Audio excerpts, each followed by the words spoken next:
In this piano tutorial, I want to share a simple progression or movement that we can use when we are approaching the 4 within a song, right? So let's say we are in the key of C. The 4 would be, right, 1, 2, 3, 4, and F major.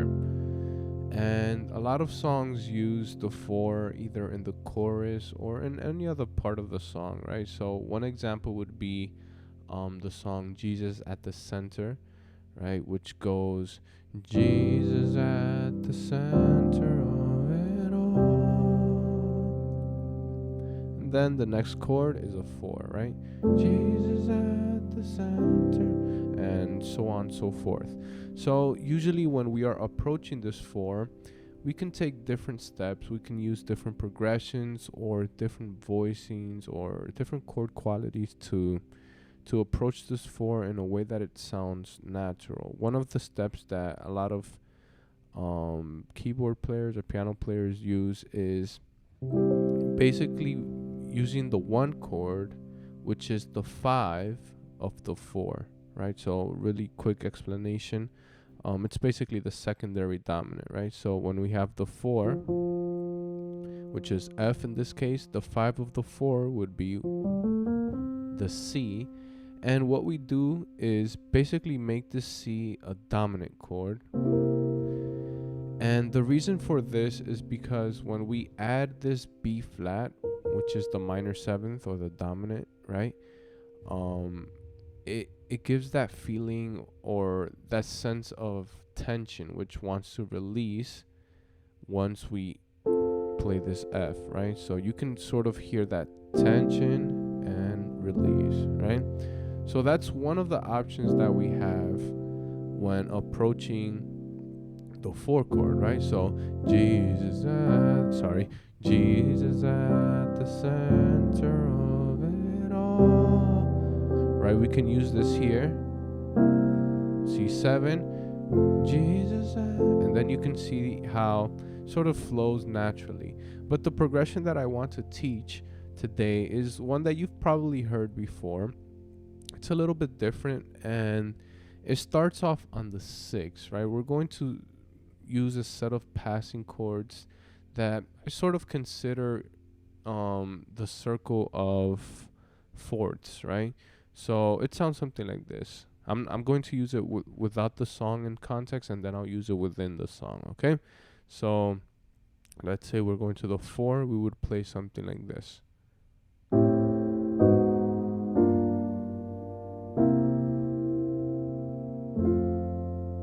Right, so all I'm doing here is I'm playing it in the most basic way possible, right? I'm starting off on the 6. Now this is a 6, but it's sort of separated, right? I'm playing the 6 on my left hand as the bass note. My right hand is playing a C major, right? Or the 1. That's the way that I like visualizing. It makes it a little bit easier.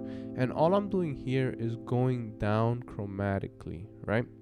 So all my notes, all the notes that I'm playing are going to go 1 note to the left. And that gives us an A flat minor 7.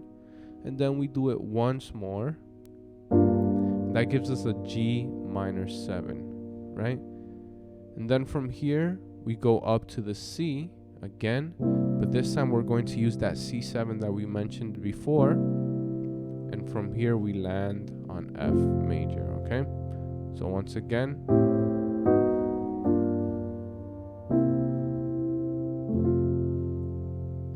Now that's the basic way, but from here we can start adding the extra notes to the chords that we have, right? For example, one of the things I like doing is adding the 7th to my left hand so that it's not all alone down here in the left side. So I add the G, which is the minor 7th, right? Since it's a minor chord, that makes it that basically keeps it the same. I'm doubling up this up note right here, this rightmost note, which is G, and the same rules apply. We just go down chromatically, right? In this case, A flat has this G flat up here, then we have G with this F up here, and then we go to C7 and then F once again. Now, one extra step we can take, right? So far we have these notes. I also like adding the ninth. In this case, we're talking in terms of the main chord that we're playing, right? So A minor. I like adding the ninth, which is B, right? The ninth is basically the second, but up an octave. So B, I'm just moving it up here. That gives us that A or that minor 9 sound. And we can still follow the same exact rules of going down chromatically. So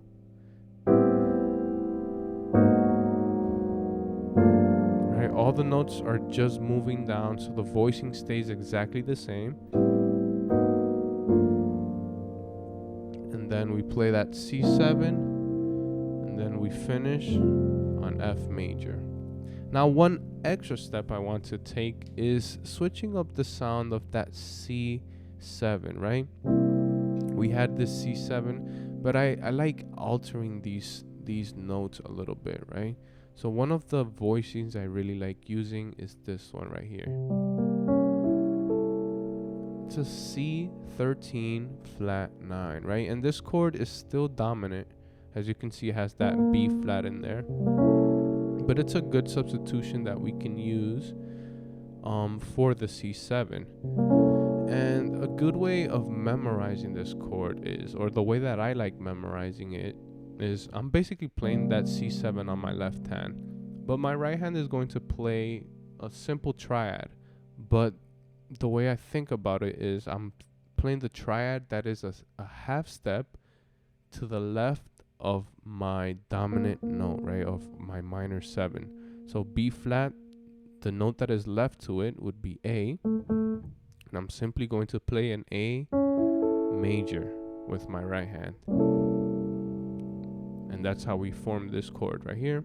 And then we finish off with a F, and just for the fun of it, let's make it an F major 7. So all together, it would sound something like this.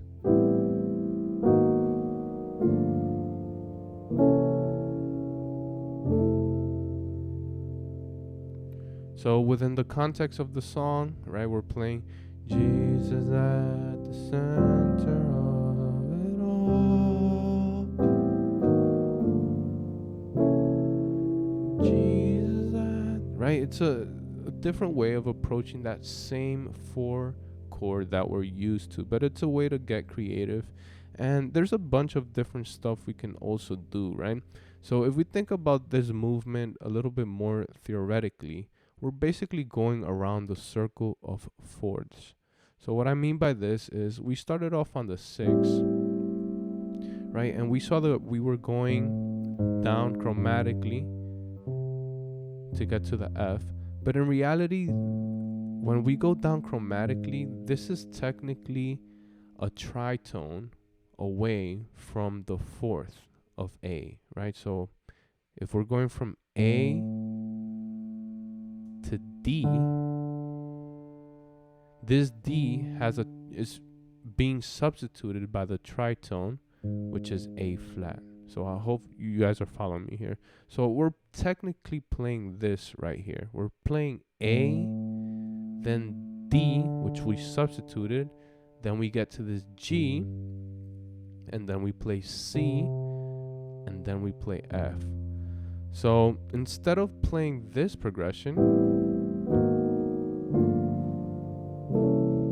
we can actually play something with D, right? We can substitute this tritone for D and play something like,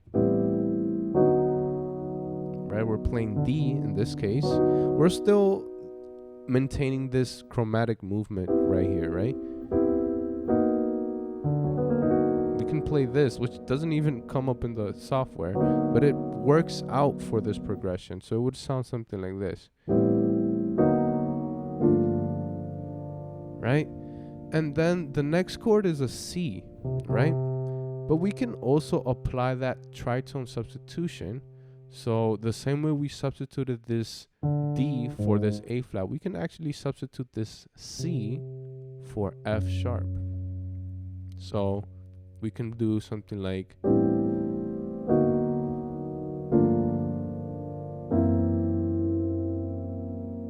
and then we finally reach the F. And the chord that I play for F sharp is simply an F sharp dominant with a flat 5, okay? Flat 5 would be this C right here. So if we go back to the original movement that we did, we can actually just make the whole move chromatic if we wanted to, right? We have a bunch of different options.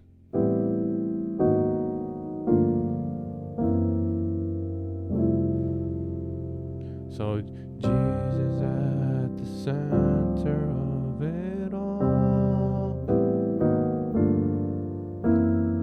Jesus at the center. Right? It's a different way of approaching the same chord. So hopefully you're able to get something out of this lesson.